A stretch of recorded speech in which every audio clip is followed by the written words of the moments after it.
So it's been over a week since the death of Minister Osinachi Nwachukwu and the revealing by multiple sources and witnesses that her husband had a hand in her death. Well, thankfully, her husband was arrested following her death, I think on the 10th of April 2022. But ever since then, the only thing we've heard is that he's been in prison, but not arraigned to court yet for his crimes. And thankfully, we've gotten an update on why the police is explaining why he hasn't been taken to court yet. The Inspector General of Police, Osman Alkali, on Wednesday, April 20th, received the Minister of Women Affairs, Dame Pauline Talen, who paid a courtesy visit to the IDP in his office in the force headquarters in Abuja. The minister discussed, amongst all other things, the plight of women in Nigeria, especially in relation to Osinachi Nwachukwu, who died untimely on the 8th of April 2022, which has caused a serious public outcry. The Inspector General, who reacted saying that the untimely death is particularly very heartbreaking, also added that after close sources said that the husband had a hand in it, but he stated that the reason why the husband has not been arraigned to court is because they are waiting for a postmortem examination on the deceased body to ascertain the cause of her death and if her husband will be charged to court or not. Now, this is a very dicey situation, because what if the result comes that he doesn't have a hand in it? What if he has power enough? What if men who are behind, who are glad, who don't find anything bad in him hitting his wife, or who are his friends, can go the extra mile of actually bribing the hospital? What if something like that? Because Nigeria is almost literally very lawless. Nigeria has a high case of bribery that people can go scot-free for their crimes because money is paid. What if it comes through? Will the hospital find out exactly why she had blood clotting around her chest? Even if they said she didn't die out of an immediate act of violence from her husband, who would now pay the price for the previous crimes of him hitting her in the presence of her producer or the music artist, his controlling of her, and even the revealing of how he handles her at home from his own kids? How will justice be served even if this result comes through and says that she didn't die because of what he did to her? Because somebody has to be punished, and it has to be only the devil called Peter Nwachukwu. Hopefully something truthful, something honest. No one would easily get to tamper with the result, and he would get to serve due time. And I hope it's going to be at least over 20 years. Anyways, guys, if you have a way to contact the family, this is a trying time.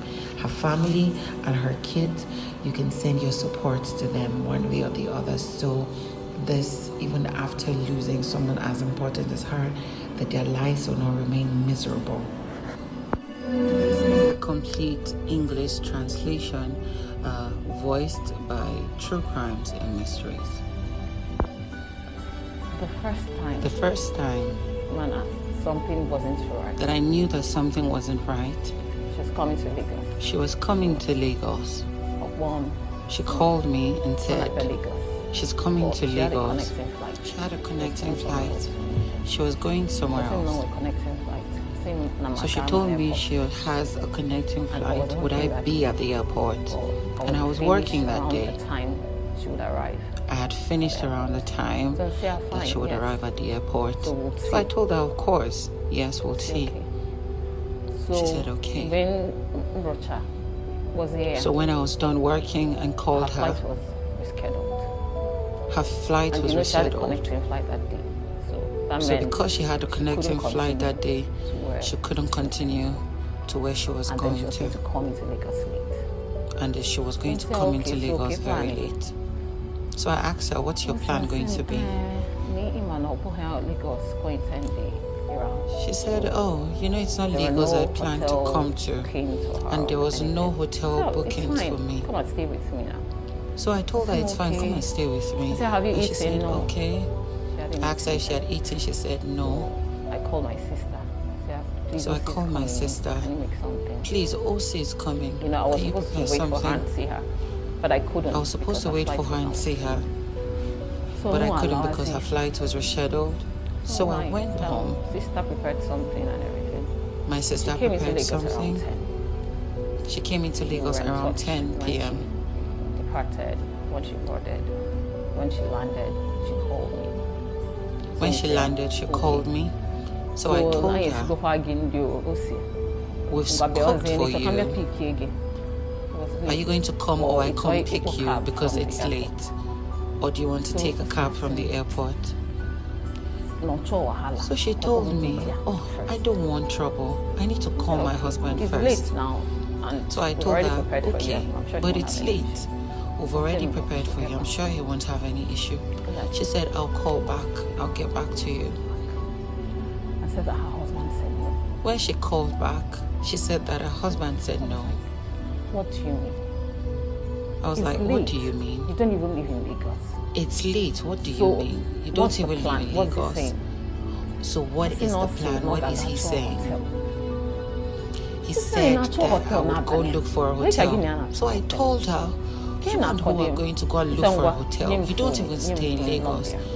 Then I asked her, give me your husband's number. So I call him. So I called the man. But before I called him, I asked her, have you told your husband who I am, that we've known for years? So she said yes. So then I went ahead to call her husband. I introduced myself. And I've known Lucy for a long time. Almost 30 years. I've known her for almost 30 years or more. I introduced myself. Told the guy who I was, told him that I was 15 minutes away from the airport. I told the guy who I was, told him that I was 15 minutes away from the airport. I could go pick his wife, it's not an issue. We've already prepared food for her. And that we've already prepared food for her because she hadn't eaten. Please, can you allow We're ready her? for her. Please, can you allow her? So I'll go and pick her. The man said no.